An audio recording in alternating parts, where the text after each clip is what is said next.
Allora ragazzi, questa è la parte di sopra che funge da tappo, va ad incastro qua dentro che c'è il foro passante.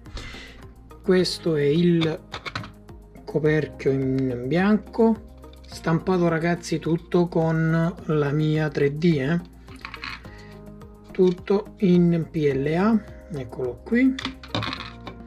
Questo è il pezzo, diciamo il cuore dell'impianto con tutte le viti, eccole qua. Come progettino 3D è un bel progetto, bellissimo risultato.